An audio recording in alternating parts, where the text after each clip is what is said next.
Wife of Abhinandan part 75. మను తన ముందే plan చేసుకున్నట్టుగా సంజన రూమ్ పవర్ ఆఫ్ చేసేసి ఇంతకు ముందులాగానే భయపెట్టాలి అనుకున్నది. సంజన కూడా అంతే భయపడుతూ ఆ రూమ్ నుంచి బయటకు వచ్చేయాలి అని చూసింది. అప్పుడే మను సిద్ధు వాళ్ళకి ఇన్ఫార్మ్ చేయటంతో సిద్ధు స్త్రీని తీసుకుని వెళ్లి ఆ రూమ్ బయట నిలబెట్టాడు. కరెక్ట్ గా రూమ్ డోర్ ఓపెన్ చేసి బయటకు వస్తూ ఉన్న సంజన అక్కడ దెయ్యం గెటప్ లో ఉన్న స్త్రీని చూసి భయంతో మాటలు కూడా రాకుండా అంతే లోపలకు జరుగుతూ ఉన్నది. స్త్రీ కూడా మెల్లగా నడుస్తూ లోనికి రాగానే డోర్ ఆటోమేటిక్ గా అంతే సిద్ధు క్లోజ్ చేశాడు. స్త్రీ దెయ్యంలాగా అరుస్తూ, ఏమే నన్ను చంపేసి నువ్వు హాయిగా అభిని పెళ్లి చేసుకుని ఈ ఇంటికి కోడలు అవ్వాలి అని అనుకుంటున్నావా? నిన్ను ఇప్పుడే చంపేస్తాను అంటూ సంజన మీద ఉన్న కోపాన్ని అంతా తీర్చుకుంటూ ఉన్నది. మనో, వద్దు, నన్నేం చెయ్యొద్దు, నన్ను మాత్రం చంపకు ప్లీజ్ అని కాళ్ల మీద పడి మరీ అడిగినది సంజన. నన్ను మాత్రం వదిలేశావా? ఆ రోజు నన్ను చంపేశావు కదా, నిన్ను మాత్రం ఎలా వదులుతాను? నిన్ను చంపటం కోసమే ఈ ఇంటికి కొత్తగా వచ్చిన ఈ అమ్మాయిని ఆవహించాను.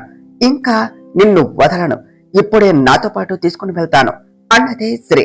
వద్దు, నన్ను చంపకుండా ఉండాలి అంటే ఏం చేయాలో చెప్పు, నువ్వు ఏం చెప్పినా చేస్తాను అన్నది సంజన. ముందుగా వాళ్ళు అనుకున్నట్టుగా సరే, నువ్వు ఒక్కటి చేస్తే వదిలేస్తాను, అది కూడా ఇప్పటికీ అని చెప్పింది స్త్రీ. సంజన ఆశగా చేస్తాను అని గొర్రెల తల ఆడించింది. దొరికావే, చెప్తా నీ పని అని అనుకుంటూ నా పెళ్లి పనులు అన్ని నువ్వే చెయ్యాలి అన్నది శ్రీ. నీ పెళ్ళేమిటి అని అడిగింది సంజన. ఛ, టంగ్ స్లిప్ అని అనుకుంటూ, నా పెళ్లి అంటే నేను ఉన్న ఈ అమ్మాయి పెళ్లి అని శనిగొట్టుదానా? టాబ్రాసి డౌట్స్ అన్ని అడిగావంటే ఇప్పుడే నిన్ను అని శ్రీ అంటూ ఉంటే, వద్దు, నేనేం అడగను అని చెప్పింది సంజన. అది నువ్వే ఈ పెళ్లి పనులన్నీ చెయ్యాలి. వాళ్ళు వద్దు అన్నా కూడా ప్రతి పని నువ్వే చెయ్యాలి, లేదంటే అప్పుడు నేను మళ్ళీ వస్తాను. వస్తే ఏమవుతుందో తెలుసు కదా, నా చేతిలో నువ్వు అప్పుడే చస్తావు అంటూ భయంగా కళ్ళు మూసుకుని ఉన్న సంజనకు కనిపించకుండా బయటకు వచ్చేసింది స్త్రీ. సంజన కళ్ళు తెరిచి చూసే ఊపిరి పీల్చుకుంటూ, అమ్మో, దెయ్యం కదా, ఏం చేయలేదులే అనుకున్నా, కానీ ఇలా మనుషులకి పడుతుంది దెయ్యం అని ఎలా మర్చిపోయానో అని అనుకుంటూ రేపటి నుంచి అన్ని పనులు నేనే చేయాలి, లేదంటే నన్ను ఏమైనా చేస్తుంది అని భయపడుతూ అసలు ముందు ఈ రూమ్ లోనే ఉండకూడదు అని బయటకు వచ్చేసి ఇంద్రాణి రూమ్ దగ్గరకు వెళ్లి హాయిగా నిద్రపోతూ ఉన్న వాళ్ళను లేపేసి ఆ బెడ్ పై పడుకున్నది. ఇంద్రాణి, ప్రీతి, మమ్మల్ని నిద్ర కూడా పోనివ్వవా అని అనుకుంటూ కింద చాప వేసుకుని పడుకున్నారు. అప్పటి వరకు అదంతా కూడా చూస్తూ ఉన్న మనం అనుకున్నట్టే జరిగింది అభి గారు అంటూ అభిని హక్ చేసుకున్నది. నువ్వేమనుకున్నావు బంగారం? ఎందుకు దాంతో పెళ్లి పనులు చేయించాలి అని అనుకున్నావు అని అడిగాడు అభి. అదా అంటూ అప్పుడే శ్రీ అండ్ సిద్ధు వాళ్ళు రావటంతో ఆపేసింది మనం. అక్క, నేను బాగా నటించానా అని అడిగింది శ్రీ. దాన్ని నటించడం అనరు అమ్మా, జీవించటం అంటారు. నీ క్యారెక్టర్ ని నువ్వు ప్రజెంట్ చేశావు అంతే కదా, దానిలో ఏముంది అన్నాడు సిద్ధు. శ్రీ కోపంగా, మరి ఈ దెయ్యం వెనకే కదా మీరు అప్పుడు తిరిగింది అని అడిగింది. ఆ విషయం ఇప్పుడే కదా తెలిసింది అన్నాడు సిద్ధు. ఏమో తెలిసింది అని అడిగింది స్త్రీ. క్యారెక్టర్ మాత్రమే కాదు, నువ్వు కూడా దెయ్యానివే అన్నాడు సిద్ధు. సిద్ధు, నువ్వు కూడా ఏమిటి? సరే అమ్మో, ముందు ఆ గెటప్ తీసేసి వెళ్ళి రెస్ట్ తీసుకో. సిద్ధు, నువ్వు కూడా వెళ్ళు అని పంపించేసి అభిని చూస్తూ, మనం కూడా నిద్రపోదామా అభి గారు అన్నది మనం. ఏమిటి పోయేది, మ్యాటర్ సగంలో ఆపేసి అన్నాడు అభి. అత్తయ్య ఇంకా ప్రీతి ఈ పెళ్లి ఆపటానికి తమ వల్ల కాదు అని ఈవినింగ్ దీన్ని హెల్ప్ అడిగారు. ఇది కూడా చేస్తాలే అని మాట ఇచ్చింది, అందుకనే దీన్ని ఇలా లాక్ చేశా. ఇంకా అత్తయ్య వాళ్ళు కూడా ఏమీ చేయరు అని చెప్పింది మనం. అబ్బో, ఏమో అనుకున్నా, నా బంగారానికి బాగానే బుర్ర ఉంది అని నవ్వుతూ మనోని హక్ చేసుకుని బెడ్ పై పడేస్తూ లైట్ ఆఫ్ చేసి తమ జీవితంలో ఆ రాత్రిని కూడా మధురానుభూతిగా మిగుల్చుకున్నారు. ఇంకా అప్పటి నుంచి సంజన కూడా భయంతోనే ఇంద్రాణి వాళ్లకు కూడా ఈ పెళ్లి జరగాలి అని చెప్పటంతో వాళ్ళు ఏడుస్తూ పైకి నవ్వుతూ ఉన్నారు. ఎంగేజ్మెంట్ డేట్ చూస్తూ ఉండగానే దగ్గరికి రావటంతో అందరినీ ఇన్వైట్ చేస్తూ అన్ని పనులు దగ్గర ఉండి మరి చూసుకుంటూ ఉన్నారు మనువు, అభి. గ్రాని అందరినీ ఇన్వైట్ చేసేశాను, ఎంగేజ్మెంట్ రేపే అని నువ్వేమీ టెన్స్ అవ్వకు, అన్నీ మేము చూసుకుంటాము. సరే, నేను చంద్రశేఖర్ గారిని పిలవటానికి స్వయంగా వెళదాము అనుకుంటున్నాను. మనకు చాలా సాయం చేశారు అని చెప్పి మనోని తీసుకుని వాళ్ళ ఇంటికి స్టార్ట్ అయ్యాడు అభయ్. జానకి గారు ఇంట్లో ఒంటరిగా హాల్లో కూర్చొని 2 రోజుల ముందు జరిగిన దాన్ని తలుచుకుంటూ ఉన్నారు. జానకి గారు మనసు ఏమీ బాగాలేక గుడికి అని వెళ్లారు. అక్కడ ఆంటీ అన్న పిలుపుతో వెనక్కు తిరిగి ఆ అమ్మాయిని చూస్తూ ఉన్నారు. ఆ అమ్మాయి, ఆంటీ నేను గుర్తు ఉన్నానా, ఒకసారి మా ఇంటికి వచ్చారు అభయ్ చెల్లెల్ని అని చెప్పటంతో, ఆ గుర్తున్నావమ్మా అని పలకరించారు జానకి గారు. నా పేరు ప్రియాంక ఆంటీ అని నవ్వుతూ మాట్లాడుతూ, ఆంటీ నేను మీకోసమే వచ్చాను. నేను సూటిగా మీతో ఓ విషయం మాట్లాడాలి. నేను విశాల్ని ప్రేమిస్తున్నాను. ఎంత అంటే చెప్పలేకపోవచ్చు, కానీ ప్రాణంలా అని మాత్రమే చెప్పగలను. కానీ ఆయన నన్ను ప్రేమించటం లేదు. ఒకసారి తను ఎవరినో ప్రేమిస్తున్నా అన్నారు అని తనకు దూరం అయ్యాను. కానీ నాకు ఈ మధ్యనే అన్ని నిజాలు తెలిసాయి. అన్నయ్య వదిన నాకు అన్ని చెప్పారు. ఆయన ప్రేమించిన మీ అమ్మాయి ఇప్పుడు ప్రాణాలతో లేదు. కానీ విశాల్ ఇంకా ఆ అమ్మాయినే ప్రేమిస్తూ ఉన్నాడు. నిజంగా మీ అమ్మాయి చాలా లక్కీ. ఆ అదృష్టాన్ని నాకు దక్కేలా చేస్తారా ఆంటీ అని అడిగింది ప్రియాంక. జానకి గారు సంతోషంగా, నిజంగానా అమ్మా, నేను వాడి పెళ్లి కోసమే వెయిట్ చేస్తూ ఉన్నాను. కానీ వాడు ఒప్పుకోవటం లేదు. నేను సాయం చేస్తాను. నువ్వు మాత్రం విషయాల్ని జాగ్రత్తగా చూసుకో అమ్మా. అల్లుడు అవ్వవలసిన వాడు నాకు కొడుకుగా మారి ఇంత అందమైన గుణవంతురాలిని నాకు కోడలిగా తీసుకుని వస్తా అంటే వద్దు అంటానా అన్నారు. చాలా థ్యాంక్స్ ఆంటీ అంటూ కాళ్లకు నమస్కారం చేసింది ప్రియాంక. ఇంకా ఆంటీ ఏమిటమ్మా, అత్తయ్య అనే పిలువు అని వాళ్ళు మాట్లాడుకున్నది అంతా గుర్తు చేసుకుంటూ ఎలా విషయాల్ని పెళ్లికి ఒప్పించాలి అని ఆలోచిస్తూ ఉంటే అప్పుడే మను అభి వచ్చి జానకి గారిని పలకరించారు. మను వాళ్ళని అక్కడ చూడగానే తనని ప్రేమగా దగ్గరకు తీసుకొని అభి వాళ్లతో మాట్లాడుతూ ఉన్నారు జానకి గారు. ఇంకా అభి వాళ్ళు సిద్ధు పెళ్లి విషయం చెప్పి రేపు ఎంగేజ్మెంట్ కు తప్పకుండా రావాలి అని చెప్పాడు. జానకి గారు కూడా మనసులో ఈ పెళ్లిలోనే విశాల్ మనసు మార్చి వాళ్ళ ఇద్దరిని కలపాలి అని గట్టిగా అనుకుంటూ రేపు తప్పకుండా వస్తాము అని చెప్పారు. చంద్రశేఖర్ గారిని అడిగితే బయటకు వెళ్లారు అని చెప్పటంతో వాళ్లను తప్పక రావాలి అని చెప్పి విశాల్కి కూడా కాల్ చేసి విషయం చెప్పి ఇంకా అక్కడి నుంచి స్టార్ట్ అయ్యారు అభిమానం. నా పెళ్లి పనులు చూస్తూ చూస్తూ ఉండగానే ఎంగేజ్మెంట్ కూడా వచ్చేసింది. ఇంతవరకు ఈ రౌడీ బేబీ తన మనసులో ఏముందో చెప్పదా అని అనుకుంటూ ఉండగానే శ్రీ, చిన్నబావ నిన్ను అమ్మమ్మ పిలుస్తుంది అంటూ సిద్ధు దగ్గరకు వచ్చింది. వస్తున్న శ్రీని చూడగానే రావే దొంగ మొహందాన అని తిట్టుకుంటూ, ఏమిటే నీ గోల, ఎప్పుడు కావు కావు అంటూ ఉంటావా, ఎందుకు నన్ను ఇంత టార్చర్ పెడుతున్నావు అన్నాడు సిద్ధు. నేనేం చేశాను చిన్నబావా అని అడిగింది స్త్రీ. చేసింది అంతా చేసి మళ్ళీ ఏం చేశా అని అమాయకంగా అడుగుతావేమిటి? అయినా నేనంటే ఇష్టం లేని దానివి ఎందుకే ఈ పెళ్లికి ఒప్పుకున్నావు? వదిన అడిగింది అనే కదా, నీకు ఆ రోజే చెప్పాను కదా నాకు నువ్వు వద్దు అని. ఇంకా ఎందుకే పెళ్లికి రెడీ అవుతూ ఉన్నావు? ఇప్పుడే వదినతో మాట్లాడి ఇవన్నీ క్యాన్సిల్ చేయిస్తాను అంటూ సిద్ధు ముందుకు వెళుతూ ఉంటే శ్రీ సిద్ధు చెయ్యి పట్టుకుని ఆపేసి, నేను నీకు చెప్పానా నాకు ఈ పెళ్లి ఇష్టం లేదు అని? లేదంటే ఎవరితో అయినా ఏడుస్తూ చెప్తూ ఉంటే నువ్వు ఏమన్నా విన్నావా? ఏమోలే పాపము అని ఊరుకుంటుంటే ఓ తెగ రెచ్చిపోతూ ఉన్నావు. నీ కంటికి నేను ఎలా కనిపిస్తున్నాను? ఎవరితో పడితే వాళ్లతో పెళ్లికి రెడీ అయ్యేదానిలా ఉన్నానా? సిద్ధు, ఇన్ని రోజులు నువ్వు నీ ప్రేమను బయటకు చెప్పావు. ఆ ప్రేమను చూసి కూడా నా జీవితంలో జరిగిన దానిని తలుచుకుంటూ నేను ఆ ప్రేమను ఒప్పుకోలేకపోయాను. నిజమే, అంత మాత్రాన నిన్ను ప్రేమించలేదు అని కాదు కదా. నువ్వు నీ ప్రేమను మాటల్లో చెప్పావు, చేతల్లో చూపించావు. అలా ప్రేమిస్తేనే ప్రేమించినట్ట? నా కళ్ళు చూసి ప్రేమించాను ప్రేమించాను అని చెప్తూ ఉంటావు. మరి ఆ కళ్ళల్లో నీపై ప్రేమ కనిపించటం లేదా? అక్క బావ అడిగారు అని నిన్ను పెళ్లి చేసుకుంటా అన్నాను అని ఎలా అంటావు సిద్ధు? నిజం చెప్పు, నా ప్రేమ నీకు తెలియటం లేదా? లేదంటే కావాలి అనే నన్ను ఏడిపిస్తున్నావా అంటూ సిద్ధు కాలర్ పట్టుకుని ఏడుస్తూ అడిగింది శ్రీ. అప్పటి వరకు శ్రీ మాటలు వింటూ సంతోషంగా తనని హక్ చేసుకుంటూ, రౌడీ బేబీ, చాలు బేబీ, ఈ రోజు కోసమే కదా నేను వెయిట్ చేస్తూ ఉన్నది.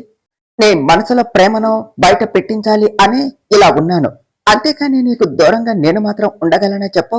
ఆ రోజు నువ్వు చెప్పకుండా వెళ్ళావు అన్న కోపం నిన్ను చూసిన క్షణం కూడా లేదే. నీ మీద ప్రేమను చూపించడం తెలుస్తుంది, కానీ కోపాన్ని ఎలా చూపించాలో తెలియటం లేదు బేబీ అంటూ మొహం అంతా ముద్దలు పెట్టేస్తూ తన దోషంలోనికి శ్రీ మొహాన్ని తీసుకొని, రౌడీ బేబీ, ఇంత ప్రేమ ఉంచుకున్నావు కదా, ఒక్కసారి నాకు ఐ లవ్ యూ చెప్పవే, నువ్వు చెప్తే వినాలి అని ఉన్నది అన్నాడు సిద్ధు. శ్రీ సిద్ధుని చెంపపై చిన్నగా కొట్టినా కోపంగా కొడుతూ, నీకు ఈ లవ్ యూ పిచ్చి ఏమిట్రా బాబు, నీకు ఇంకా నమ్మకం కుదరటం లేదా అంటూ, ఐ లవ్ యూ చిన్నబావ, నన్ను పెళ్లి చేసుకుంటావా అని సిగ్గుపడుతూ సిద్ధుని హక్ చేసుకున్నది. సిద్ధు శ్రీ కుట్టిన చెంపపై రుద్దుకుంటూ, ఏ ఊరు తల్లి నీది, ఎవరైనా ఓ ముద్దిచ్చి ప్రేమ చెప్తారు, కానీ నువ్వేమిటే కొట్టి ప్రేమిస్తున్నా అని చెప్తున్నావు అన్నాడు. హహ, మా ఊర్లో అంతే చెప్తారులే, ఏం వద్దా అన్నది శ్రీ. ఎందుకు వద్దు, కావాలి అంటూ శ్రీని ఇంకా గట్టిగా హత్తుకుంటూ ఉండగా సిద్ధుని పిలవమని చెప్పి పంపితే ఇద్దరు ఇంకా కిందికి రాకుండా ఏం చేస్తున్నారు అంటూ మాణిక్యమ్మ గారు సిద్ధు రూమ్ కు వచ్చి వాళ్ళను అలా చూసి సిద్ధు చెవి మెలిపెడుతూ, రే తిక్క గన్నాయిగా, ఏమిట్రా ఈ పనులు, కాస్త పెళ్లి అయ్యేదాకా కుదురుగా ఉండవా అన్నారు. సిద్ధు శ్రీ మాణిక్యమ్మ గారి మాటలు విని దూరం జరిగి, అబ్బా నువ్వు అనుకున్నట్టు ఏమీ లేదే గ్రాని, తనకి బల్లి అంటే భయం అంట, అందుకనే అన్నాడు సిద్ధు. ఆగోరించావులే కాని అన్నయ్య ఫోన్ చేశాడు, వాళ్ళు షాపింగ్ మాల్ దగ్గర ఉన్నారట, నిన్ను శ్రీని రమ్మని చెప్పారు, అది చెప్దామని నిన్ను పిలవమని చెప్తే నువ్వు వచ్చి ఏం చేస్తున్నావే మనవరాలా అన్నారు మాణిక్యమ్మ గారు. అది అమ్మమ్మ చిన్నబావ అని శ్రీ అంటూ ఉంటే, హా చాలే కాని ఇద్దరు త్వరగా రెడీ అయ్యి వెళ్ళండి అన్నారు మాణిక్యమ్మ గారు. కాసేపటికి ఇద్దరు అభివాళ్లు చెప్పిన ప్లేస్ కు వెళ్లి ఎంగేజ్మెంట్ కు కావలసిన షాపింగ్ అంతా కంప్లీట్ చేసేసి నైట్ కి ఇంటికి వచ్చారు. అందరికీ వాళ్ళు తెచ్చిన కొత్త బట్టలు ఇచ్చి రేపే ఎంగేజ్మెంట్ కావటంతో అన్ని ఒకసారి చెక్ చేసుకున్నారు. అలసిపోవటంతో ఏదో తిన్నాము అంటే తిన్నాము అనిపించి నిద్రపోవటానికి వెళ్లిపోయారు. నెక్స్ట్ డే ఇల్లంతా కూడా హడావిడిగా పెళ్లి పనులతో శోభాయమానంగా వెలిగిపోతూ ఉన్నది. మను ప్రియాంక కలిసి శ్రీ సత్యాన్ని అందంగా రెడీ చేస్తూ ఉన్నారు. ప్రియా నువ్వు చూస్తూ ఉండు, నేను ఇప్పుడే వస్తా అంటూ అభి దగ్గరకు వెళ్లి, ఏమండి టైం అవుతుంది, వంశీ వాళ్ళు వచ్చేస్తున్నారా అని అడిగింది మనం. హా బంగారం, ఇప్పుడే కాల్ చేశా, ఇంకో 5 minutes లో వచ్చేస్తారు అంటూ మనోని దగ్గరకు తీసుకుని, చూడు బంగారం ఎలా ఉన్నావు, బాగా అలసిపోయినట్టున్నావు అన్నాడు అభి. అవేమి కాదులే అండి, అవతల చాలా పనులుంటే ఈ టైంలో మీకు రొమాన్స్ అంత అవసరమా అంటూ బయట కార్ సౌండ్ విని, అదిగో వంశీ వాళ్ళు కూడా వచ్చేసినట్టున్నారు, మీరు సిద్ధు దగ్గరకు వెళ్లి సిద్ధుని తీసుకుని రండి, నేను అమ్మ వాళ్ళ దగ్గరకు వెళ్తాను అని చెప్పి వెళ్ళింది మనం. బంగారం చెప్తే వినదు అంటూ సిద్ధు దగ్గరకు వెళ్లి తీసుకుని కిందకు వచ్చాడు అభి. మను ప్రియాంక కలిసి శ్రీని సత్యాన్ని తీసుకుని వచ్చి 2 జంటలను పీటలపై కూర్చోపెట్టారు. జానకి గారి బలవంతంతో వచ్చిన విశాల్ ప్రియాంక తనని చూసి కన్ను కొట్టడం చూసి వచ్చి దీని చేతిలో ఇరుక్కున్నానే అని అనుకుంటూ చూసినా చూడనట్టు ఉన్నాడు. అందరి సమక్షంలో 2 జంటల ఎంగేజ్మెంట్ హ్యాపీగా జరిగినది. 2 జంటలు కూడా హ్యాపీగా ఉంగరాలు మార్చుకున్నారు. మాణిక్యమ్మ గారు అందరినీ చూస్తూ, మా ఇంటి ఆచారం ప్రకారం మా ఇంటి పెళ్లి మా ఊరి అమ్మవారి ఆలయంలోనే జరగాలి, మీకు కూడా ఎలాంటి అభ్యంతరం లేదు అంటే 2 పెళ్లిళ్ళు అక్కడే జరిపిద్దాం అన్నారు. అందరూ కూడా సరే అని ఒప్పుకోవటంతో ఇంకా పెళ్లిళ్ళు దేవీపురంలోనే జరిపించాలి అని అనుకున్నారు. ఇంకా 10 రోజుల్లోనే పెళ్లి ఉంది అని అందరూ కూడా రేపే దేవీపురం వెళ్ళాలి అని డిసైడ్ అయ్యారు. అభి మరీ చెప్పటంతో విశాల్ కూడా పెళ్లికి వస్తాను అని చెప్పి వెళ్ళాడు. ఎంగేజ్మెంట్ అయిపోయి అందరూ వెళ్లిపోగానే ఇంద్రాణి, ఏమిటి ఏదో గెస్ట్ లాగా అక్కడెక్కడ ఉంటావు, జరుగుతున్నది నీ కొడుకు పెళ్లి, అలా ఇష్టం లేనట్టు మొహం పెట్టకుండా రేపు మనం దేవీపురం వెళ్ళాలి, నీకు ఇష్టం ఉన్నా లేకున్నా వాళ్ళు ఇష్టపడ్డారు, ఈ పెళ్లి జరుగుతున్నది, వెళ్ళి రేపు ప్రయాణానికి సిద్ధంగా ఉండు అని వాళ్ళు వెళ్లిపోయాక, మనం రేపటికి అంతా సిద్ధం చేసుకున్నావుగా అని అడిగారు మాణిక్యమ్మ గారు. హా మమ్మ అని చెప్పింది మనం. అమ్మ మనం ఇదిగో అంటూ జ్యువెలరీ బాక్స్ తన చేతిలో పెడుతూ, ఇవి నీ చెల్లెలు ఇంకా సత్య కోసం అని తీసుకున్నాను, వీటిని కూడా నువ్వే తీసుకునిరా, మళ్ళీ నేను మర్చిపోతాను అన్నారు మాణిక్యమ్మ గారు. హా అలాగే అమ్మమ్మ అంటూ వచ్చేసి అన్ని 1కి 2 సార్లు చెక్ చేసుకుంటూ ఉన్నది మనం. బంగారం ఏం చేస్తున్నావు అని అడిగాడు అభి. అది రేపే కదా మనం ఊరుకు వెళ్ళాలి, మళ్ళీ ఏమన్నా మర్చిపోతామేమో అని చూస్తున్నా అండి అని చెప్పింది మనం. వసై తెంగర బంగారం, ఇప్పటికీ ఈవినింగ్ నుంచి చూస్తూనే ఉన్నావు, మళ్ళీనా అవి ఎక్కడికి పారిపోవులే కాని నువ్వు పద తల్లి అంటూ మనుని తీసుకుని వెళ్లి బెడ్ పై కూర్చోపెడుతూ, నీకు చెప్పినా వినవు. ఒకసారి నిన్ను నువ్వు చూసుకో ఎలా ఉన్నావో. అసలు మార్నింగ్ నుంచి ఏమన్నా తిన్నావా లేదా? చెల్లి పెళ్లి అక్క చెయ్యాలి అని అంతే ఉన్నావా అంటూ జ్యూస్ గ్లాసు తన నోటి దగ్గర పెడుతూ, ఇదిగో ఈ జ్యూస్ తాగు అంటూ తాగించాడు అభి. ఇంకా అభి చెప్పినా వినడు అని జ్యూస్ తాగేసి, ఇప్పుడు హ్యాపీనా అంటూ వామిటింగ్ సెన్సేషన్ గా ఉండటంతో అక్కడి నుంచి వాష్రూమ్ లోనికి వెళ్లి మొత్తం వామిటింగ్ చేసుకుంటూ ఉన్నది. అభి కంగారుగా తన దగ్గరకు వచ్చి, బంగారం ఏమైంది? డాక్టర్ కి కాల్ చేయనా అంటూ టెన్స్ అవుతూ అడిగాడు అభి. అయ్యో అదేం వదిలే అభి గారు, నేను బాగానే ఉన్నాను. మార్నింగ్ నుంచి తిరగటం వల్ల అలా అయ్యింది అంతే. కొంచెం రెస్ట్ తీసుకుంటే సరిపోతుంది అని చెప్పింది మనం. అందుకనే నిన్ను అన్ని పనులు చూడొద్దే అంటే వినవు. సరే పద అంటూ తనని తీసుకుని వెళ్లి బెడ్ పై తన గుండెలపై పడుకోబెట్టుకుని జోకొడుతూ, హ్యాపీగా నిద్రపో బంగారం అన్నాడు అభి. అభి ప్రేమకు కళ్ళల్లో నీళ్లు తిరుగుతూ ఉంటే ఇంకా గట్టిగా అభిను హక్ చేసుకుని హ్యాపీగా కళ్ళు మూసుకొని, నేనంటే ఎందుకండి అంత ప్రేమ మీకు? నా కష్టం మీకు అన్నట్టుగా ఫీల్ అయిపోతారు. మీ ప్రేమలో నన్ను నేనే మర్చిపోతూ ఉన్నాను. నాకు బాగాలేకపోతే ఈయన చూడలేరు. అభి గారు అలా ఉంటే నేను చూడలేను. అయినా మార్నింగ్ నుంచి ఏమిటో ఏం తిన్నా ఊరికినే వామిటింగ్స్ అవుతూ ఉన్నాయి. మేబీ ఈ పనుల వల్ల అనుకుంటా. బాగా నీరసం, కళ్ళు తిరుగుతూ ఉన్నాయి. ఈ విషయం తెలిస్తే ఇల్లే హాస్పిటల్ చేసేసి నన్ను పేషెంట్ను చేసేస్తారు. కాస్త కేర్ఫుల్ గా ఉండాలి అని అనుకుంటూ అభి కౌగిలిలో హాయిగా నిద్రపోయింది మనం. నెక్స్ట్ డే అందరూ కూడా అనుకున్నట్టుగానే దేవీపురం వెళ్ళటానికి రెడీ అవుతూ ఉన్నారు. ఛా, వీళ్ళ పెళ్లికి నేను వెళ్ళటం ఏమిటే, కానీ వెళ్ళకపోతే అభి అది ఇంకా బాగా దగ్గరవుతారు. అలా కాకుండా చూడటానికైనా వెళ్ళాలి. అండ్ ఇక్కడే ఉంటే ఆ దెయ్యం మళ్ళీ వచ్చినా వస్తుంది. ఎందుకొచ్చినా గోల అంటూ రెడీ అయ్యి కిందకు వచ్చింది సంజన. అప్పటికి చాలా మంది కార్స్ లో ఆల్రెడీ స్టార్ట్ అయ్యి వెళ్లిపోయారు. ఇంకా అభి, మను, సిద్ధు, శ్రీకీర్తి, ప్రియాంక, సత్య మాత్రం ఉన్నారు. వాళ్ళంతా కిందకు వస్తూ ఉన్న సంజనని చూసి, ఇదేమిటి బ్యాగుతో వస్తుంది అని అనుకుంటూ ఉన్నారు. అందరూ రెడీ అయ్యారా, ఇక వెళదామా అంటూ అభిని చూసి నవ్వుతూ, గుడ్ మార్నింగ్ అభి అని విష్ చేసింది సంజన. ఇక్కడ అభి ఒక్కడే కాదు, మేమంతా కూడా ఉన్నాము అని చెప్పింది సత్య. తన కళ్ళకు మా ఆయన ఒక్కడే కనిపించాడేమో అన్నది మనం. అలా ఏమీ కాదు, ఊరికనే విష్ చేశాను అంటూ, ఇదేమిటి ఇలా మాట్లాడుతుంది అనుకున్నది సంజన. నువ్వేమిటి సంజన, ఆంటీ వాళ్ళతో వెళ్ళలేదా అని అడిగింది మనం. అయ్యో వాళ్ళు వెళ్ళిపోయారా, నాకు తెలియదు మైత్రి. మరి ఇంకా నేనెలా వస్తాను, నీతో పాటు వస్తాలే అని చెప్పింది సంజన. అభి ఏదో అనబోయే అంతలో, అభి గారు మీరు కారు కీస్ తీసుకుని రండి, లేట్ అవుతుంది అని అనటంతో అభి కోపంగా రూమ్ లోనికి వెళ్ళాడు. సరే సంజన, నువ్వు కూడా మాతో పాటే రా అని మను అనటంతో, అలానే అంటూ కారు దగ్గరకు వెళ్ళి, ఇప్పుడు అభి కీస్ తెస్తాడు అంటే కారు కూడా అభినే డ్రైవ్ చేస్తాడు. అంటే ఫ్రంట్ సీట్ లో కూర్చుంటే అప్పుడు ఎంచక్క అభి పక్కనే ఉండొచ్చు.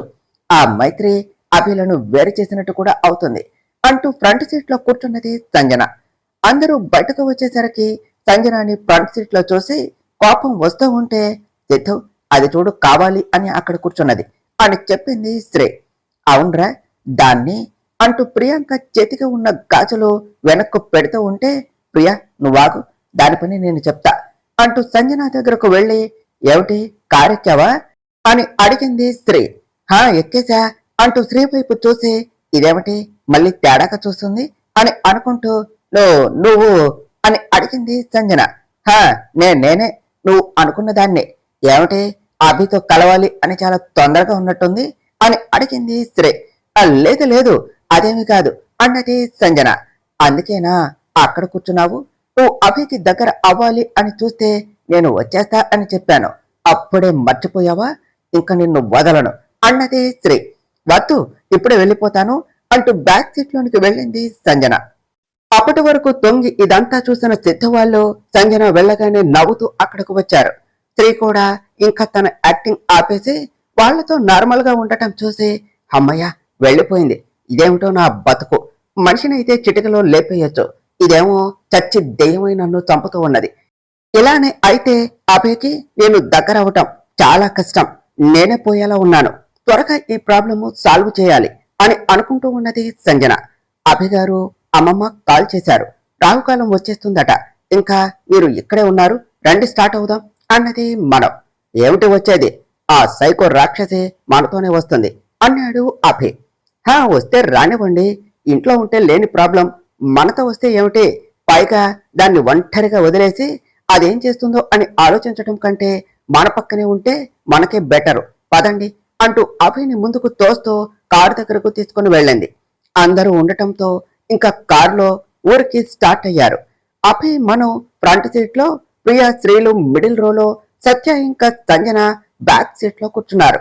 వాళ్ళంతా కూడా సరదాగా కబుర్లు చెప్పుకుంటూ వెళ్ళాలి అని అనుకుంటుంటే సంజన కూడా వాళ్లతో పాటే రావటంతో అందరూ కూడా సైలెంట్ గానే ఉన్నారు. అభి గారు, అందరూ ఇప్పుడే వస్తున్నారు కదా, సంతోష్ అన్నయ్య, పృథ్వీ అని అడిగింది మనం. బంగారం, వాళ్ళంతా కూడా ఇప్పుడే వస్తూ ఉన్నారు అని చెప్పాడు అభి.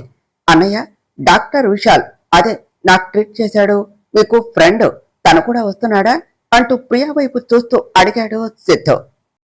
సిద్ధు, తను కూడా వస్తా అన్నాడు, కానీ విశాల్ వచ్చేదాకా వస్తాడో రాడో నమ్మకం లేదు అని చెప్పాడు అభి. ప్రియా కోపంగా సిద్ధును చూస్తూ, వదన, నీకు సిద్ధు కాలేజీలో అని అంటూ ఉంటే, ప్రియా నీకు ఏదో డ్రెస్ కావాలి అన్నావు, తీసుకోకుండా వచ్చేస్తున్నావేమిటి అంటూ, వద్దే చెప్పకు అన్నట్టు చూశాడు సిద్ధు. ప్రియా నవ్వుతో, అయితే నువ్వే తీసుకునిరా సిద్ధు అని చెప్పింది. అలా వాళ్ళ అల్లరిని చూస్తూ నవ్వుతూ వెళ్తూ ఉన్న మనోకి ఒళ్ళంతా తిప్పుతూ వామిటింగ్ సెన్సేషన్ గా ఉంటే అభికి తెలిస్తే కంగారు పడతాడు అని కష్టంగా కంట్రోల్ చేసుకుంటూ ఉన్నది. అభి కారు డ్రైవ్ చేస్తూనే మను అన్కంఫర్టబుల్ గా ఫీల్ అవటం చూసి, బంగారం నువ్వు బాగానే ఉన్నావా అంటూ మను చెయ్యి పట్టుకున్నాడు. అభి గారు అంటూ ఇంకా తన వల్ల కాక నోటికి చేతులు అడ్డు పెట్టుకుంటూ, కారాపండి అన్నది మను. అభి కారు ఆపగానే మను కారు దిగేసి వామిటింగ్ చేసుకుంటుంటే అభి కంగారుగా మను దగ్గరకు వెళ్లి తనకు హెల్ప్ చేస్తూ ఉన్నాడు. అందరూ కంగారుగా దిగుతూ ఉంటే, ఓయబ్బో, కక్కుకుంటుంటేనే అంతలా అదిరిపడాలా, ఏమిటో ఇంత అంటే అంత చేస్తారు వీళ్ళ ప్రేమలు అని అనుకుంటూ కారులోనే ఉండి చూస్తూ ఉన్నది సంజన. సిద్ధు వాటర్ అనటంతో సిద్ధు వాటర్ తీసుకుని వచ్చి ఇచ్చాడు. మను వాటర్ తో క్లీన్ చేసుకుంటూ, నాకు బాగానే ఉంది అని చెప్పింది అందరినీ ఉద్దేశించి.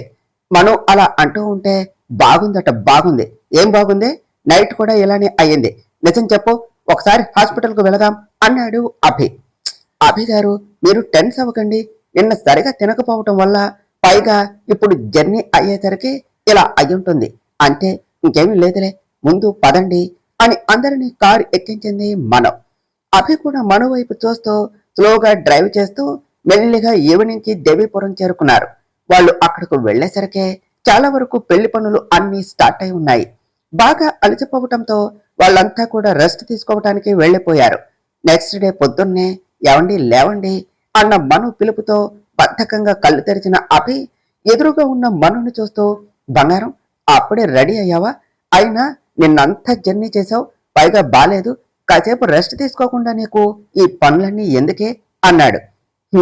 నేను రెస్ట్ తీసుకుంటే నా చెల్లెలు మరిది పెళ్లి అండ్ నా ఫ్రెండ్ పెళ్లి ఎవరు చేస్తారు? అవతల మనకు చాలా పనులున్నాయి, లేవండి, లేచి ఫ్రెష్ అయితే అవన్నీ చూసుకుందరు అంటూ టవల్ తీసి అభిపై వేసి బయటకు వెళుతూ ఉంటే అభి మను చెయ్యి పట్టుకుని వెనక్కు లాగి అలానే బెడ్ పై పడేసి పనుకి దగ్గరగా వస్తూ, అస్తమాను లేడి పిల్లల గెంతుతో ఉండకపోతే కుదురుగా నా దగ్గరే ఉండవచ్చు కదా బంగారం అన్నాడు. మరి పనులన్నీ అన్నది మను. నేను చేస్తానే అన్నాడు అభి. మీతో చేయిస్తే బాగోదు అని చెప్పింది మను. అంటే చేయించాలి అనా నిన్నో అంటూ అభి ఇంకా దగ్గరకు వస్తూ ఉంటే, దూరం దూరం అన్నది మను. లేదు బంగారం, నేను దగ్గరగానే ఉన్నాగా, దూరంగా ఎక్కడున్నాను అంటూ ఐవింక్ చేశాడు అభి. ఈ రోజు గుడికి వెళ్ళాలి స్వామి, నన్ను మళ్ళీ ఫ్రెష్ అయ్యేలా చేయకండి, వదలండి శ్రీవారు అంటూ అభి నుంచి తప్పించుకోవాలి అని చూసింది మనం. నువ్వు అంత ట్రై చేయకే, కావాలంటే ఇద్దరం కలిసి ఫ్రెష్ అవుదాం, బాగుంటుంది కదా ఇద్దరం అన్నాడు అభి. సిగ్గులేదు, పొద్దు పొద్దున్నే అన్నది మనం. పోనీ నైట్ అయితే ఓకేనా బంగారం? అబ్బా, అనవసరంగా చాలా నైట్స్ మిస్ చేశాం కదా, పోనీలే, ఇక నుంచి మిస్ అయినవి అన్నీ కూడా కవర్ చేసేద్దాం అన్నాడు అభి. మను కళ్ళు పెద్దవి చేసి చూస్తూ ఉంటే అభి మనుని చూసి నవ్వుతూ, ఏమిటి బంగారం, ఇమాజిన్ చేస్తున్నావా? నైట్ దాకా ఆగలేం అంటే ఇప్పుడే చేసేద్దాం అన్నాడు. అయ్యో అమ్మమ్మ, మీరొచ్చి ఎంతసేపు అయింది అన్నది మను. మను అమ్మమ్మ అనగానే మనుని వదిలేసి పైకి లేస్తూ, అది గ్రాని, మను స్లిప్ అయి పడిపోయింది అని డోర్ వైపు తోసి అక్కడ ఎవ్వరూ లేకపోవడంతో మను వైపు తిరిగేసరికి అక్కడ మను కనిపించలేదు. అభి డోర్ వైపు తిరిగే గ్యాప్ లో మను బెడ్ పై నుంచి జంప్ అయ్యింది. మను డోర్ దగ్గర నుంచి నవ్వుతూ, అచ్చచ్చో టెన్స్ అయ్యారా, బుద్ధిగా ముందు ఫ్రెష్ అయ్యండి అంటూ అక్కడి నుంచి పరిగెత్తింది. హేయ్, మెల్లగా పడిపోతావు అంటూ నవ్వుతూ ఫ్రెష్ అవటానికి వెళ్ళాడు. ఫ్రెష్ అయ్యి హల్లోనికి వచ్చి సోఫాలో కూర్చొని బంగారం కాఫీ అని పిలిచాడు అభి. ఛా, వీడు దాన్ని చేసుకోవటం ఏమిటో కానీ నా కొడుకు కూడా అలాంటి దాన్నే కట్టపెడుతూ ఉన్నారు. కాదు అని నన్ను అనకుండా నా కాళ్ళు చేతులు కట్టేశారు. మళ్ళీ దాన్ని బంగారం అంటూ ప్రేమగా పిలుచుకోవటం చూస్తేనే ఒళ్ళు మండిపోతూ ఉన్నది అని తిట్టుకుంటూ అభి ముందు కూర్చున్నది ఇంద్రాణి. మనో అభికి కాఫీ తీసుకుని వచ్చి ఇస్తూ ఉంటే మాణిక్యమ్మ గారు వచ్చి, కన్నయ్య, ఈ రోజే పసుపు కొట్టి 2 జంటలని పెళ్లి కొడుకు పెళ్లి కూతురులను చేయాలి. ముందు మీ ఇద్దరు గుడికి వెళ్ళి అక్కడ నిన్నే పసుపు కొమ్ములు పెట్టించాను, తీసుకుని రండి అని చెప్పారు. మను అభి ఇద్దరు కూడా మాణిక్యమ్మ గారు చెప్పినట్టు గుడికి కారులో వెళ్తూ ఉన్నారు. బంగారం, మన పెళ్లి గురించి నువ్వు కూడా ఎన్నో కలలు కని ఉంటావు కదా, కానీ మన పెళ్లి మనకే తెలియకుండా అనుకోకుండా అలా అయిపోయింది. మన పెళ్లిలో ఇవన్నీ మిస్ అయినందుకు బాధగా ఉందా అని అడిగాడు అభి. మన పెళ్లిలో ఇవన్నీ మిస్ అయినందుకు బాధగా ఉన్నా మీరు నాకు దక్కినందుకు అంతకన్నా 100 రెట్లు ఆనందంగా ఉందండి. ఈ ఆనందం ముందు ఆ బాధ ఎంత? ఏది మనం కావాలి అని చేయలేదు కదా, అంతా ఆ అమ్మవారి సంకల్పం. అలా అవ్వాలి అని ఉన్నది అయిపోయింది. అద్భుతం లాంటి మీరు నాకు దక్కారు, అంతే చాలు నాకు అని చెప్పింది మను. అభి మను వైపు ప్రేమగా చూస్తూ ఒక చేత్తో మను చెయ్యి పట్టుకొని, ఐఎమ్ సారీ బంగారం, నిజం తెలుసుకోలేక చాలా ఫూలిష్ గా బిహేవ్ చేశాను. నా బంగారాన్ని నేనే చాలా ఏడిపించాను అన్నాడు. అదంతా మర్చిపోండి శ్రీవారు, ఏమి జరిగినా చివరకు మీరు నాకు దక్కారు, అది చాలు అంటూ ఇంకా అభి ఫీల్ అవుతున్నాడు అని డైవర్ట్ చేయటం కోసం నవ్వుతూ వేరే విషయాలు మాట్లాడుతూ ఉన్నది మనం. అభి కూడా కాసేపటికు నార్మల్ అయ్యాడు. ఇద్దరు అలా గుడికి చేరుకొని గుళ్ళోనికి వెళుతూ ఉంటే, ఏమండి, నేను ప్రదక్షిణలు చేస్తూ ఉంటాను, మీరు వెళ్లి పూజారి గారి దగ్గర పసుపు కొమ్ములు తీసుకోండి అని చెప్పింది మనం. ఇంకా అభి పూజారి గారి దగ్గరకు వెళ్ళాడు. మనం గుడి చుట్టూ ప్రదక్షిణలు చేస్తూ ఉంటే కళ్ళు తిరుగుతూ ఉన్నట్టు అనిపిస్తూ ఉన్నా తల విదల్చుకుంటూ ముందుకు వెళుతూ ఉన్నది. ఇంకా తన వల్ల కాక అలానే వెనక్కు పడిపోతూ ఉన్నది. అప్పుడే అలా పడిపోతూ ఉన్న మనుని చూసి, అయ్యో అమ్మాయి పడిపోతూ ఉన్నది అంటూ ఒక పెద్దావిడ వచ్చి తనని పట్టుకుని పక్కన కూర్చోపెట్టారు. కొంచెం వాటర్ తాగించి, ఇప్పుడు ఎలా ఉందమ్మా అని అడిగారు ఆవిడ. చాలా థ్యాంక్స్ అండి, పర్వాలేదు, బాగానే ఉంది అని చెప్పింది మను. ఆ పెద్దావిడ మనుని చూస్తూ, ఇలాంటి టైంలో ఇలా కళ్ళు తిరగటం సహజమే అమ్మా, సాయంగా కూడా ఎవరైనా వచ్చి ఉంటే బాగుండేది అన్నారు. మా ఆయన వచ్చారండి, పనుండి పూజారి గారితో మాట్లాడటానికి వెళ్లారు అని చెప్పింది మనం. మీ ఆయన్ని రాని అమ్మ, చెప్తాను. ఇలా ఎలా కడుపుతో ఉన్న పిల్లను ఈ సమయంలో ఎలా ఒంటరిగా వదిలేసి వెళ్ళాడు అన్నారు ఆ పెద్దావిడ. మనం ఆ పెద్దావిడ చెప్పిన మాటలు వింటూ సంతోషంగా, మీరేమంటున్నారమ్మా, నేను కడుపుతో అంటూ అప్రయత్నంగా ఆ కడుపుపై చేయి పెట్టుకున్నది. ఆ పెద్దావిడ మనవుని చూస్తూ, ఏమిటమ్మా అంత సంతోషపడుతున్నావు, నేనేదో తెలియని విషయం చెప్తూ ఉన్నట్టు అని అడిగారు. నిజంగానే నేను తల్లిని కాబోతున్నానా అమ్మా అంటూ సంతోషంగా అడిగింది మను. ఆ పెద్దావిడ మను సంతోషాన్ని చూస్తూ, బాగుంది, చూడకపోతే ఈ విషయం మీకు ఇంతవరకు తెలిసినట్టే లేదు. నిజంగానే నువ్వు తల్లివి కాబోతున్నావు తల్లి. ఈ కాలం పిల్లలకు డాక్టర్లు పరీక్షలు అని ఏవేవో చేసి చెప్తే కానీ నమ్మరు. కానీ మా కాలంలో ఇలా నాడి పట్టుకుని అలా చెప్పేసేవారు. నీ నాడి గిలగిచ్చకాయలాగా కొట్టుకుంటూ ఉన్నది. త్వరలోనే నీకు కొడుకో కూతురో పుట్టబోతున్నారు అని చెప్పారు ఆవిడ. మను సంతోషంగా ఆవిడ చెప్పే మాటలు వింటూ, అభిగారు ఎక్కడా, వెంటనే ఆయనకు ఈ విషయం చెప్పాలి, ఆయన తండ్రి కాబోతూ ఉన్నారు అని నేనే చెప్పాలి అని అనుకుంటూ ఉండగా, బంగారం, నీ కోసం గుళ్ళో వెయిట్ చేస్తూ ఉంటే రాకుండా ఎక్కడేం చేస్తున్నావు అని అంటూ మను దగ్గరకు వచ్చాడు అభి. మను అభిని చూసి పరిగెడుతూ అభి దగ్గరకు వెళ్లి తనని హత్తుకొని మొహం అంతా కూడా ముద్దులు పెడుతూ ఉన్నది. మను అలా చేస్తూ ఉంటే సంతోషంగా ఉన్నా మను సంతోషానికి కారణం తెలియక పైగా గుళ్ళో ఉన్నవాళ్ళు తమనే చూస్తూ ఉంటే, బంగారం ఇంత సంతోషంగా ఉన్నావేమిటి? ఏమన్నా ఉంటే మనం ఇద్దరం ఉన్నప్పుడు చూసుకుందాం. అందరూ మనల్నే చూస్తున్నారే, వదులు బంగారం అన్నాడు అభి. అభి గారు, మీరు మీరు అది నేను మీరు అనే మాటలు కూడా రాలేనంత సంతోషంతో ఎలా తన భావాన్ని వ్యక్తం చేయాలో తెలియకుండా ఉన్నది మనం. నేనే బంగారం, నేను, నువ్వేమిటి, ఏమైంది బంగారం అని మనోని అడిగాడు అభి. ఆ పెద్దావిడ వాళ్ళ దగ్గరకు వచ్చి, ఆడపిల్ల ఇంతకన్నా ఇంకేం చెప్తుంది బాబు, మొదటిసారి తన భర్తకు ఈ విషయం చెప్పాలి అని ఎంతో సంబరపడుతూ ఉన్నది. కానీ ఆ సంతోషంలో ఇలానే మాటలు రాకుండా ఉంటుంది. మీ ఆవిడ నీళ్ళేసుకున్నది బాబు అని నవ్వుతూ చెప్పారు ఆవిడ. ఆవిడ అన్న మాటలకు, నా భార్య ఈ రోజే కాదండి, రోజు నీళ్లు పోసుకుంటుంది అని చెప్పాడు అభి.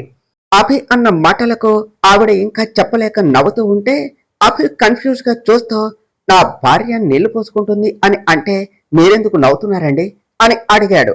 ఆ పెద్దావిడ, అది నేను మీకు ఇంతకన్నా ఇంకేం చెప్పలేను బాబు, ఇంకేం కావాలన్నా నీ పెళ్ళాన్ని అడుగు, అమ్మా నువ్వే మీ ఆయనకు అర్థమయ్యేలా చెప్పుకో అని అంటూ అందరినీ చూస్తూ, మీరేమిటి అంతే చూస్తూ ఉన్నారు, పదండి అని అందరినీ తీసుకుని వెళుతూ, అమ్మాయి జాగ్రత్త బాబు, జాగ్రత్తగా చూసుకో అని చెప్పి వెళ్ళిపోయారు ఆవిడ.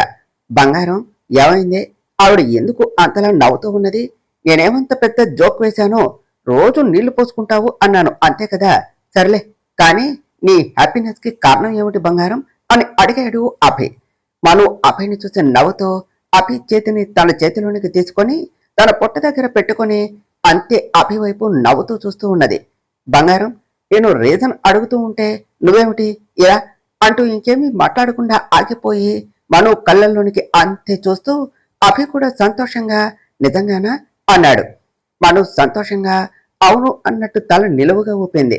అభి మను పొట్టపై ఆప్యాయంగా నిబడుతూ, బంగారం నాకు చాలా సంతోషంగా ఉన్నది తెలుసా అంటూ మనుని ముద్దలతో ముంచెత్తుతూ అమాంతం మనుని ఎత్తుకొని గిరగిరా తిప్పాడు. అభిగారు, వదలండి, నాకు కళ్ళు తిరుగుతున్నాయి, వదలండి అన్నది మనో.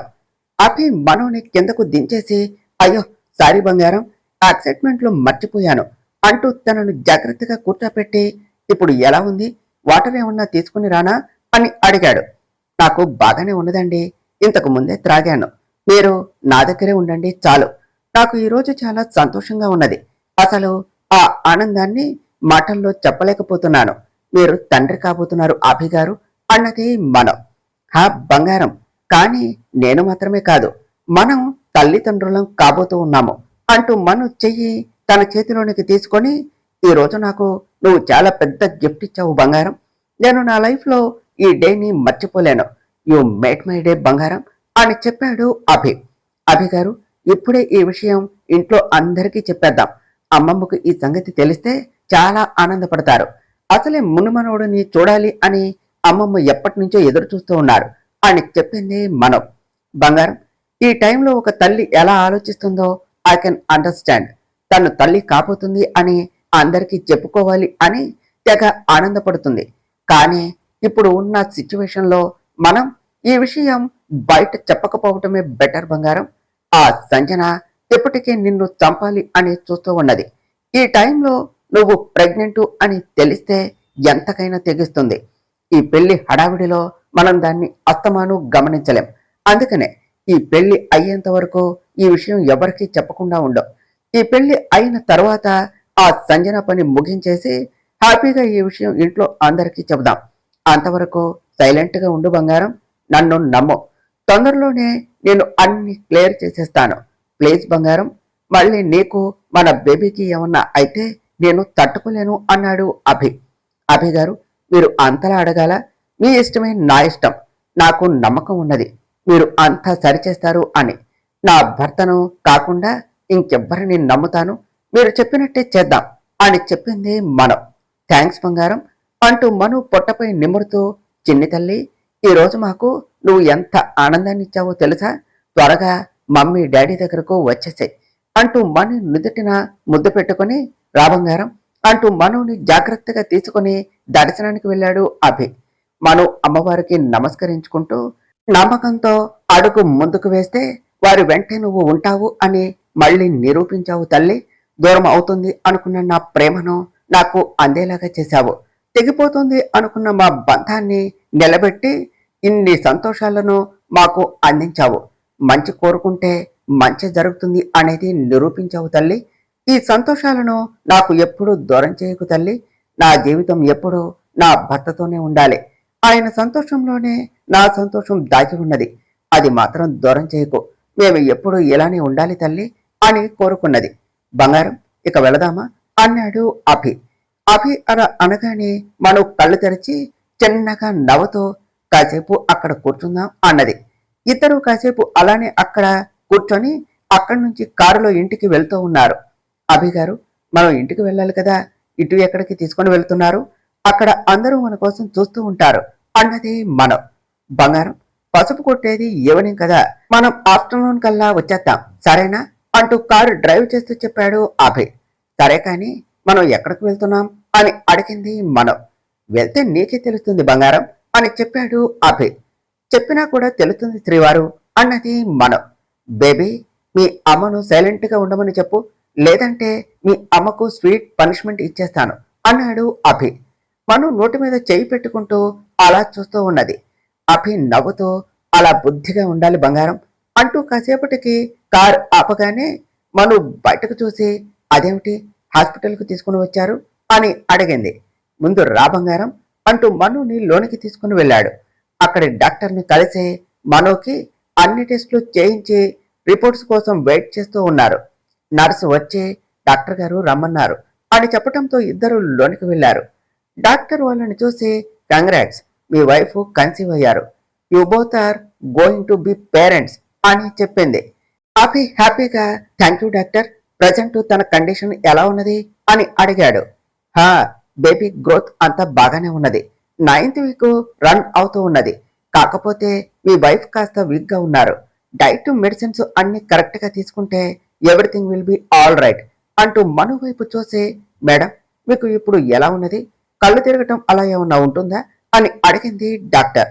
హా డాక్టర్, 1 వీక్ నుంచి లైట్ గా కళ్ళు తిరుగుతూ ఉన్నాయి అండ్ 3 days నుంచి ఏం తిన్నా కూడా వామిటింగ్ అయిపోతూ ఉన్నది అని మనం చెప్తూ ఉంటే అభి తన వైపు సీరియస్ గా చూడటంతో, అంటే అది మీకు చెప్తే మీరు హాస్పిటల్ అంటారు అని చెప్పలేదు, సారీ అభి గారు అన్నది మనం. అది డాక్టర్, నేను హాస్పిటల్కు వెళదాం అంటే వద్దు వద్దు అంటుంది. ఏం ప్రాబ్లం లేదు కదా, తనకు బేబీకి ఏం కాదు కదా అని అడిగాడు అభి. డాక్టర్ నవ్వుతూ, చూడండి ఈ టైంలో అవన్నీ న్యాచురల్, అలా ఏమి తినకపోవటం వల్లే తను నీరసంగా ఉన్నారు. మీకు మెడిసిన్స్ రాస్తాను, వామిటింగ్ సెన్సేషన్ అనిపించినప్పుడు వాటిని వేసుకోండి అని చెప్పింది. ఓకే డాక్టర్ అనేసి ఇద్దరు మెడిసిన్స్ తీసుకొని, బంగారం ఇక నుంచి రోజు టైంకు మెడిసిన్స్ వాడాలి అన్నాడు అభి. అభి గారు, మీకు పాప కావాలా బాబు కావాలా అని అడిగింది మనం. పాపైనా బాబైనా మన ప్రేమకు ప్రతిరూపం, మనకెంతో అపురూపం. నాకు ఎవరైనా ఒక్కటే బంగారం అని చెప్పాడు అభి. కానీ నాకు మీలాంటి అందమైన బాబు కావాలి, అచ్చం మీలానే అందంగా ఉండాలి అని చెప్పింది మనం. మరి పాప పుడితే అన్నాడు అభి. నాకైతే మనకు బాబే పుడతాడు అని అనిపిస్తుంది అభి గారు, నాకు అబ్బాయే కావాలి అన్నదే మనం. ఓకే నీ ఇష్టం బంగారం, కానీ నాకు మాత్రం పాప కూడా కావాలి. ఈసారి ఇంకొంచెం కష్టపడదాం అన్నాడు అభి. అభి గారు, మీకు అసలు సిగ్గే లేదు, మిమ్మల్ని అంటూ నవ్వుతూ అభిని కొడుతూ ఉన్నదే మనం. అభి డ్రైవ్ చేస్తూనే మనో చేతుల్ని పట్టుకుంటూ, అయ్యో బంగారం, కొన్ని విషయాల్లో సిగ్గుపడితే అస్సలు పనులు కావు మేడం అని నవ్వుతూ ఐ వింక్ చేశాడు. మనం ఇంకా అభి వైపు చూడలేక సిగ్గుతో తలదించేసింది. అబ్బో బంగారం, బాగా సిగ్గుపడుతూ ఉన్నది. అరే అంతగా బ్లష్ అవ్వకు బంగారం, నిన్ను ఇలా చూస్తుంటే కొరుకు తినాలి అని అనిపిస్తూ ఉన్నది. ఆపై నీ ఇష్టం, ముందే చెప్తున్నా అన్నాడు అభి. అభి అలా అంటూ ఉంటే మను బుగ్గలు సిగ్గుతో ఇంకా ఎరిపెక్కుతూ ఉంటే బ్లష్ అవుతూ, ఇంకా చాలు ఆపండి ఇల్లు వచ్చేసింది అని మను అనటంతో అభి కార్ ఆపగానే మను అభి కలిసి ఇంట్లోనికి వెళ్లారు. మాణిక్యమ్మ గారు వస్తున్న వాళ్ళని చూస్తే, కన్నయ్య ఎంత లేట్ అయింది ఏమిటి అని అడిగారు. ఏం లేదు గ్రాని, కాసేపు అక్కడే ఉన్నాము అని చెప్పాడు అభి. సరే, ఏమన్నా తిన్నారో లేదో త్వరగా తినండి. మను తిన్న తర్వాత త్వరగా పసుపు కొట్టించు, సాయంత్రం పసుపు రాసి మంగళ స్నానాలు చేయించాలి అని చెప్పారు మాణిక్యమ్మ గారు. అలాగే అమ్మమ్మ అన్నది మనం. గ్రాని, అవన్నీ తనెందుకు, అసలే తను అదే తనకు నిన్నటి నుంచి నీరసంగా ఉందట, అంటూ పని వాళ్లకు ఆ పని అప్పచెప్పించి రా బంగారం అంటూ మనుని తీసుకుని వెళ్లి తనే ప్లేట్లో భోజనం పెట్టి మనుకు తినిపిస్తూ చూడు బంగారం, డాక్టర్ ఏం చెప్పారో గుర్తున్నది కదా, నువ్వు ఇక చాలా కేర్ఫుల్ గా ఉండాలి, ఎక్కువ పనులు చేసి స్ట్రెయిన్ అవ్వకు అన్నాడు అభి. మాణిక్యమ్మ గారు వాళ్ళిద్దరిని అలా చూసే నవ్వుకుంటూ వెళ్లిపోయారు. అంతా నాకే పెడుతున్నారు, మీరు తినండి అంటూ మను అభికి తినిపిస్తూ ఉంటే పైనుంచి సంజన వాళ్ళను చూసి వీళ్ళు బాగా దగ్గరవుతున్నారు కదా అనుకుంటూ కోపంగా చూడలేక వెళ్లిపోయింది. ఆ తర్వాత మనోని తీసుకుని వెళ్లి తనకు మెడిసిన్స్ అన్ని వేయించి కాసేపు పడుకో అని చెప్పాడు. తన పక్కనే పడుకొని మనోని చూస్తూ బంగారం, ఈ టైంలో ఈ విషయం తెలిస్తే అందరూ చాలా హ్యాపీ ఫీల్ అవుతారు.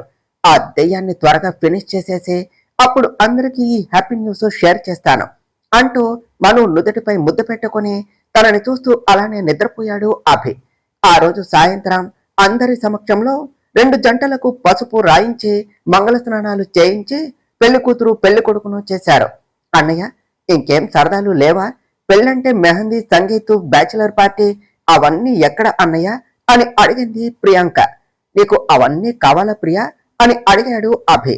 హా అన్నయ్య, మీ పెళ్లిలో కూడా ఇవన్నీ మిస్ అయ్యాము, మరి సిద్ధు పెళ్లిలో అన్న ఎంజాయ్ చేయొద్దా అని అడిగింది ప్రియా. సరే ప్రియా, నీ ఇష్టం, మన రిలేటివ్స్ అందరూ రేపటి నుంచి వచ్చేస్తారు కదా, నీకు నచ్చినట్టే చేద్దాం అని చెప్పాడు అభి. థ్యాంక్స్ అన్నయ్య, అయితే రేపటి నుంచి సిద్ధు పెళ్లిని ఆధార కొట్టేస్తాను అన్నది ప్రియా. సరే కాని మీ వదిన ఎక్కడా కనిపించడం లేదు అని అడిగాడు అభి. ఏమిటన్నయ్య, వదినని అసలు వదలలేకపోతున్నావా అన్నది ప్రియా. ప్రియా అన్నాడు అభి. వదిన ఇందాక కిచెన్ లోనికి వెళ్ళింది అని చెప్పింది ప్రియా. దీనికి ఎంత చెప్పినా బుద్ధి లేదు, పనులు చేయొద్దే అంటే చేస్తూనే ఉంటుంది అంటూ మను దగ్గరకు వెళ్ళి నీకు చెప్తూనే ఉన్నా కదే, కానీ పనులు చేస్తూనే ఉంటావా అన్నాడు అభి. నేనేం చేయటం లేదు అభి గారు, డిన్నర్ ప్రిపేర్ చేస్తున్నా, మరి ఏం పని చేయకుండా ఉండమంటే ఎలా చెప్పండి అన్నది మను. అదేమి కాదు, ముందు నువ్వు పద, ఇంకెవరైనా చేస్తారు అంటూ జ్యూస్ తీసుకుని ఎప్పుడు తిన్నావో ఏమిటో, ముందు జ్యూస్ తాగు అంటూ మనుని తీసుకుని వెళ్ళాడు అభి. గంట ముందే కదా వద్దు అంటున్న పాలు తాగించారు, మళ్ళీ జ్యూస్ అంటే నా వల్ల కాదు, వామిటింగ్ వచ్చేలా ఉందండి అని చెప్పింది మను. అయితే టాబ్లెట్స్ వేసుకోండి, అంతేకాని వద్దు అంటే కుదరదండి అంటూ మనుకి జ్యూస్ మొత్తం తాగించాడు అభి. మీరు ఎప్పుడు ఇంతే అండి, నా మాట ఎప్పుడన్నా విన్నారా అన్నది మను. నన్ను తీరిగ్గా అందుకు కానీ పద, డిన్నర్ చేసి టాబ్లెట్స్ వేసుకోవాలి అన్నాడు అభి. ఏమిటి తినాలా అభి గారు, నా వల్ల కాదు అని అరిచింది మను. నువ్వు ఎంత ముద్దుగా పిలుస్తూ ఉంటే నా వల్ల కూడా కాదు బంగారం అన్నాడు అభి. మీకు అలా అనిపిస్తూ ఉన్నదా? చూడండి, నాకు ఇంకా ఏం వద్దండి, ప్లీజ్ ప్లీజ్ నా మంచి శ్రీవారు అన్నదే మన. డాక్టర్ చెప్పింది మర్చిపోయావా? డైట్ టైంకి తీసుకోవాలి బంగారం, అప్పుడే నువ్వు బేబీ హెల్తీగా ఉంటారు, కొంచెం అన్నా తిను అని చెప్పాడు అభి. ప్లీజ్ అండి అని బ్రతిమలాడింది మనం. సరే నువ్వు ఇక్కడే ఉండు, నేనే తీసుకుని వస్తాను అని కిందకు వెళ్లి ప్లేట్లో భోజనం పెట్టి పైకి తీసుకుని వెళ్తూ ఉన్నాడు అభి. ఇంద్రాని అక్కడ భోజనం చేస్తూ అభి ప్లేట్లో భోజనం తీసుకుని వెళుతూ ఉంటే మొగుణ్ణి కొంగుకు కట్టేసుకున్నది. అభితో అన్ని తెప్పించుకుంటుంది అని కొరకొర చూస్తూ ఉన్నది. బావగారు, మీరు తీసుకుని వెళ్తున్నారు, అక్క ఎక్కడా అని అడిగింది స్త్రీ. అక్క పైన ఉన్నది అమ్ము, మీరు తినేసేయండి అనేసి పైకి వెళ్లిపోయాడు అభి. అందరూ తినేసి ఎవరి రూమ్ కి వాళ్ళు వెళ్లిపోయారు. అభి పైకి భోజనం తీసుకుని వెళ్లి ఆ మాట ఈ మాట చెప్తూ మనుతో తినిపిస్తూ తను కూడా తినేశాడు. మెడిసిన్స్ వేయించి ఇద్దరూ కలిసి హాయిగా నిద్రపోయారు. పెళ్లికి ఇంకా 1 వీక్ టైం ఉన్నది కదా, అప్పుడు ఎందుకుమా అన్నాడు విశాల్. అయితేలే విశాల్, ఇక్కడే ఉండి ఏం చేద్దాం, 1 వీక్ అక్కడ ప్రశాంతంగా బాగుంటుంది అని చెప్పారు జానకి గారు. ఏమిటి బాగుండేది, అక్కడ ఆ రాక్షసి ఉంటుంది, ఎప్పుడో ఒకసారి కనిపిస్తేనే సావు కొడుతూ ఉంటుంది, అలాంటిది అక్కడే ఉంటే ఏం చేస్తుందో అని మనసులో అనుకుంటూ డ్రైవ్ చేస్తూ ఉన్నాడు విశాల్. నువ్వేమనుకుంటున్నావో నాకు తెలుసులే విశాల్, ఎలాగైనా అక్కడే నీకు ప్రియాంక మీద ప్రేమ కలిగేలాగా చేస్తాను అని అనుకున్నారు జానకి గారు. తరువాత ఏమి జరిగిందో నెక్స్ట్ పార్ట్లో తెలుసుకుందాం ఫ్రెండ్స్. డియర్ ఫ్రెండ్స్, మీకు గనక ఈ కథ నచ్చినట్లయితే మీ అభిప్రాయాలను కామెంట్ల రూపంలో తెలియచేయండి. ఈ వీడియోను లైక్ చేయండి, షేర్ చేయండి, మా ఛానల్ను సబ్స్క్రైబ్ చేసుకోండి ఫ్రెండ్స్. Thank you.